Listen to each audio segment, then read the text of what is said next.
It's probably 2 or 3 weeks since I've touched this car. Basically been super busy with work, but I have bought BMW full of tools. I have tools in garage, and today I will get the front bumper off, get it up in the air, get the head off, and then start looking at put it all back together again. Oil drained, but obviously that sump pan is not happy. It's got some crustiness, so that's got to come off. So I've undone all the bolts and it's loose, but I can't get to the turbo drain to return to the sump, which is actually just above the exhaust. The exhaust is knackered and being replaced. Can't get the bolts off up there because they are welded on, although I got one off, I can't get the others off. So I'm going to cut through the exhaust because I don't need it, then I can get a spanner on my drain pipe. So yeah, that is what I'm doing.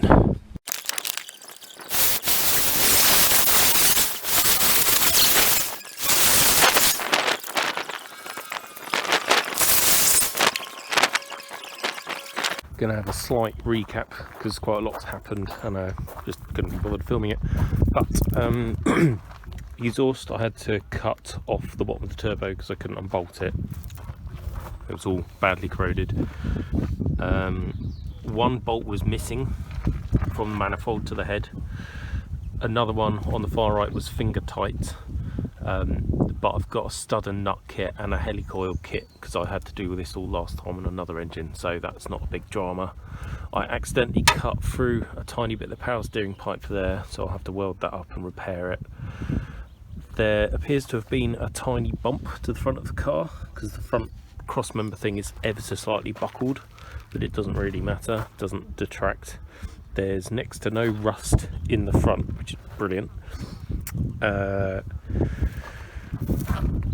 Much of a muchness really, not much to say. The sump isn't bad at all, it's just going to get blasted and then powder coated. That pipe is gone, but it will be replaced with a stainless one. Turbo looks good, there's no play, and the actual gaskets between the manifold and the turbo housing look perfect, so I'm not going to bother taking it apart.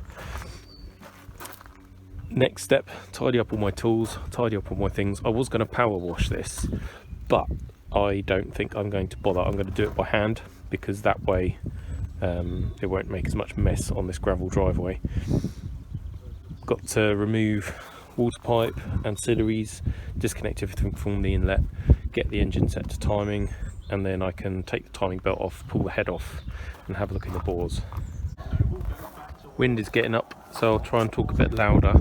Everything is undone apart from the head bolts and the timing belt, so all of the ancillaries, all the wiring, everything that you need to take the head off is done. Just got to get the timing mark set up, buzz the crank pulley off, get the aux belt off, then I can take the engine mount off, then I can take the rest of the covers off, then I can take the timing belt off, then I can undo the head bolts and pull the head off. But I have turned the crank so that the timing mark is about the 9 o'clock position. That means that my sprockets are all lined up. So inlet line, line, line.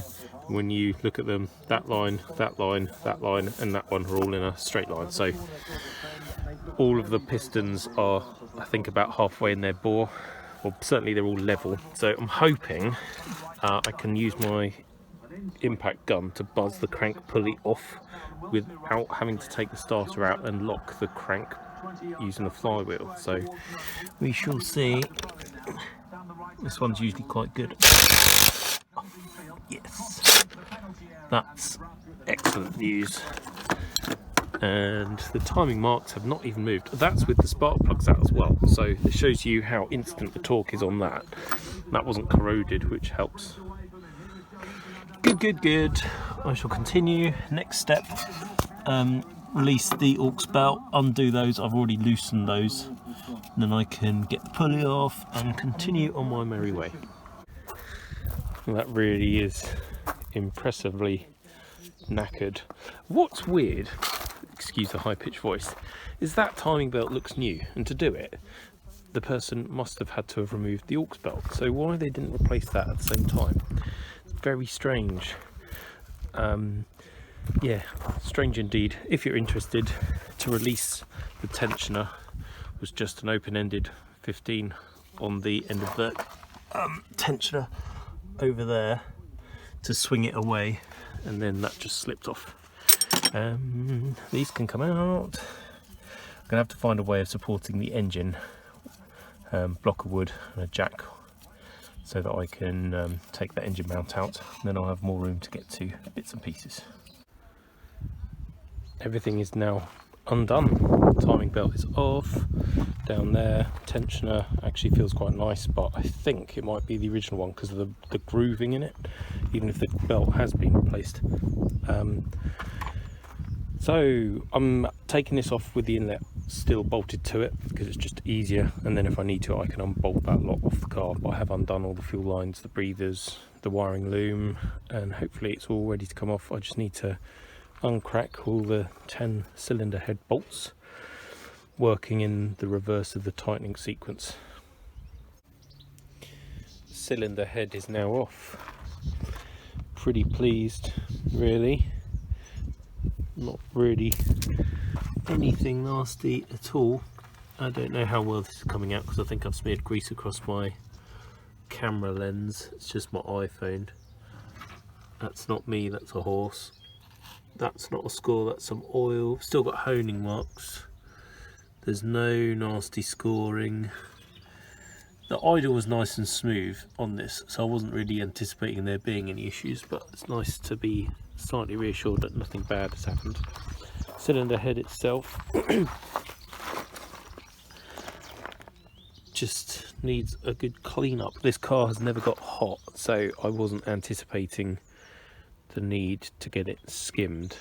I don't know whether you can skim these without taking the valves out. I think you probably can, but I don't know, I'll probably take some advice, ring someone and see what it will cost to have that cleaned up.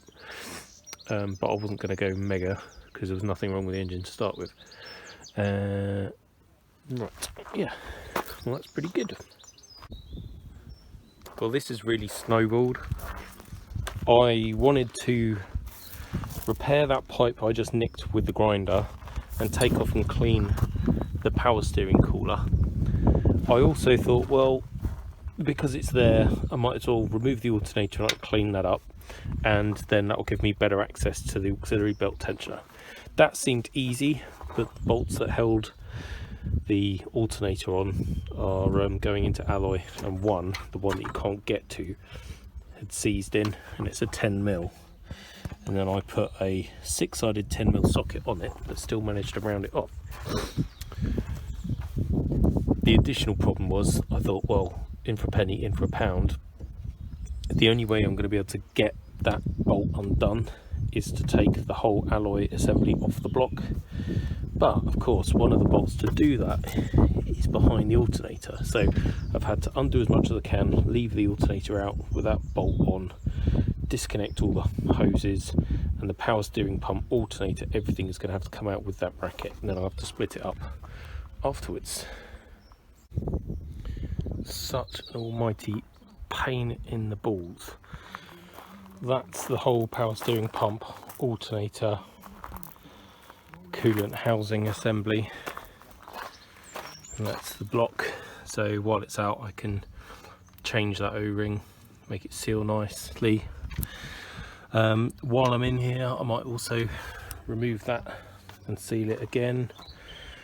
Oh, it's getting towards the end of the day. It is now, I think, about 4:30. I started at about 11:30, and I need to tidy up and make this look half decent before people get home and then think I've been messy. So I'll have to tidy up and do more of this another time. Back in the garage with cylinder head. I've decided, in my infinite wisdom, that I'm going to take the camshafts out, take the cam carriers off, get the shafts out, get the water pump housing off, everything, take the head with the valves in down to a machine shop and get them to pressure test it and skim it. Because although this engine has never got hot, as far as I know, I don't want to put it back together and then find out later I've got an issue. So belts and braces, that's what I'm going to do. So I am just going to undo the cam pulleys, get those off, get the plastic off, get this thermostat housing off. I need this off anyway because that bolt wants to round. So I want to I'm going to have to either weld onto it or cut and drill it and then tap it out.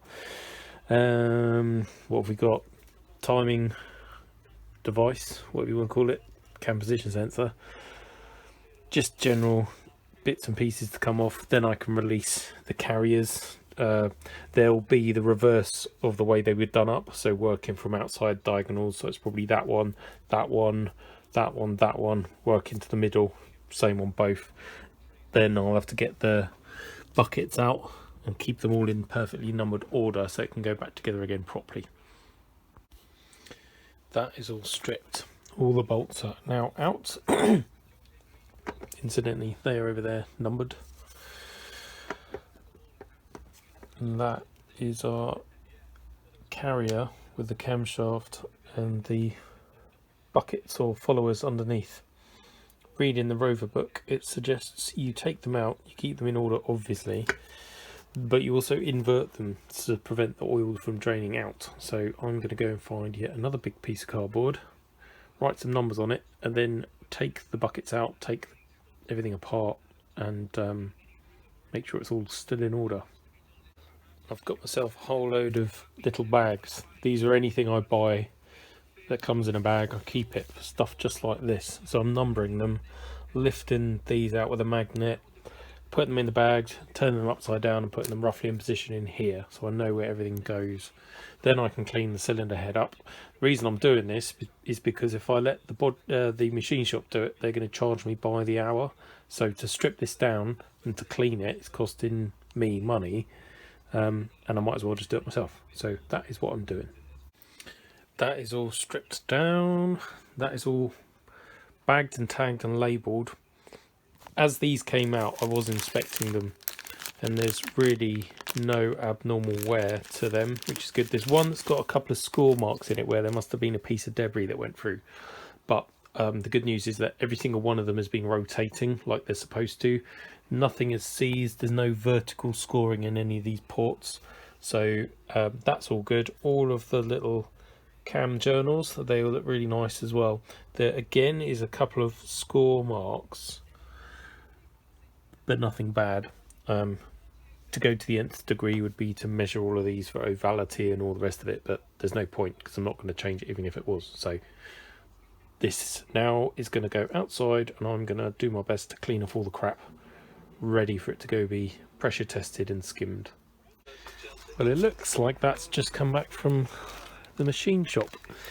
It hasn't. That is just a result of me cleaning the hell out of it. How do I pick this up? Yeah, so looking rather clean. That's petrol, brake cleaner, toothbrush, paper towel. I've tried to be as careful as I can when I've been cleaning it to have it angled down, kind of away from me, to stop particles of crap dropping into the oil ways. I have to blast it out with an airline anyway. What I'm going to do now is just clean up the combustion chambers. So I've got my wired brush with the softest, newest looking drill bit thing that I've got, just to tickle them a little bit, and just, I don't know, get some of that carbon out. Right, slightly unpleasant crustiness on some of these valves. The inlet are all perfect, they all clean up nicely. Exhaust, not so, because obviously they stay hotter. So down here, that's what I haven't done yet. It's all sorts of crap on there. So it might be that those valves have to come out anyway and be cleaned up, or it might be that actually the stem is burnt.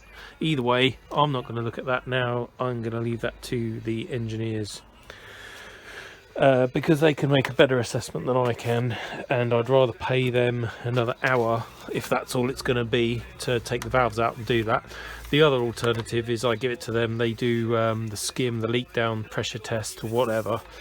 I take it back and clean the valves up myself on a bench grinder or something. But yeah, that's it for the moment.